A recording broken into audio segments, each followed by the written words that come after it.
Class, today we are looking for ramps. We're gonna make ramp pesto. We got Lily here. She's gonna teach us how to identify ramps and how to make ramp pesto. We also got Sally, who's gonna do the same thing. Say hey, Sally. Hello. Say hey, Lily. All right, so let's get started. All right, these are ramps or wild garlic, wild onion. You can tell because they've got this really beautiful red stem. Look at that red. And then if you kind of pan around, you can tell like this is a whole patch of them. And Wow. it smells pretty garlicky. And if I were to pull one of these up, you would see it would have like a little white bulb at the end. But because we're trying to do this pretty sustainably, it's best to just harvest them by taking only the leaves. So we're gonna grab a bunch of leaves, and then we're also gonna get some garlic mustard, and we'll show that too. So Lily, can you tell us where to find ramps? I mean, right now it looks like we're on a hill, got a lot of drainage maybe here, but is that just the way these are, or is it like that? So you have to find somewhere where it's like a pretty wet ground.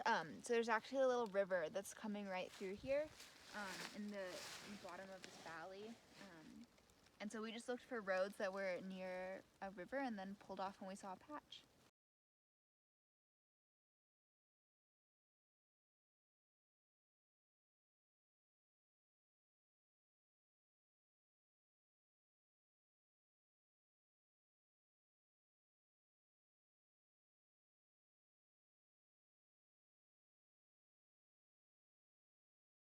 Hi everyone! So today we're going to be harvesting garlic mustard for our wild green pesto.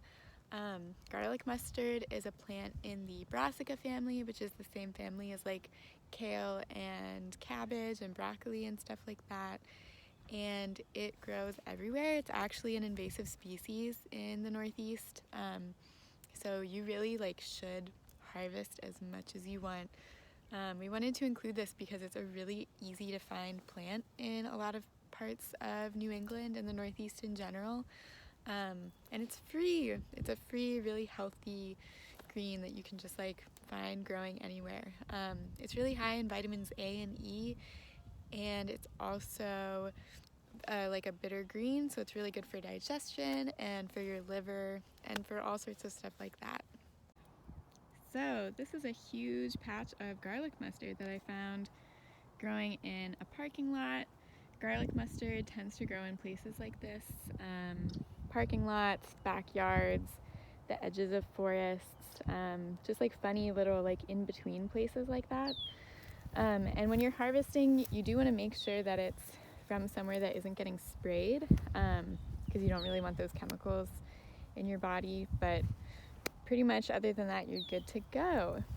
So how to identify it? So it grows these little white flowers around May, early May, but the whole plant starts coming up in really early spring. It's one of the first green things to show up in the spring.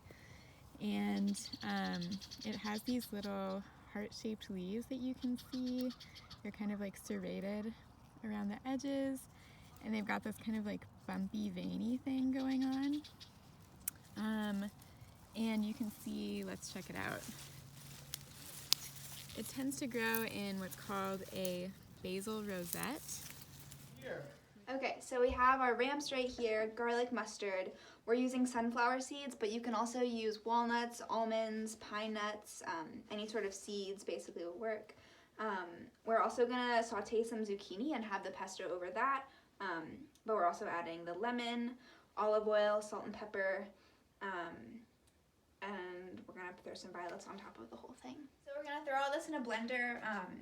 I happen to have a little bit of a leftover dressing that I made a few days ago, with just some dill, olive oil, and lemon in it.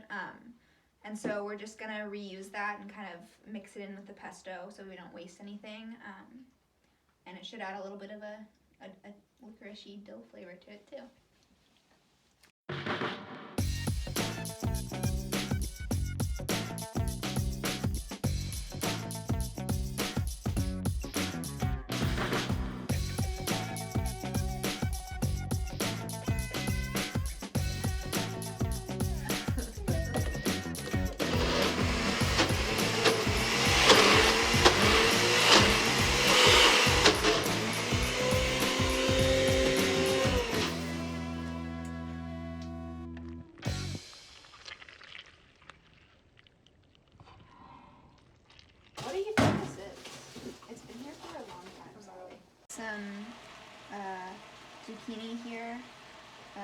throw some olive oil and some pepper on it in a minute.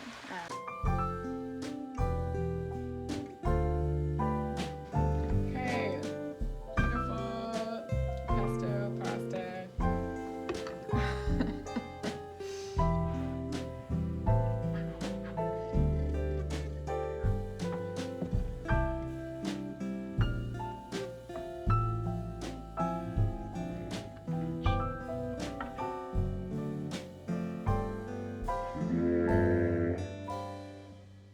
Lily, is this how Lily by hand gets made? First bites. Mmm.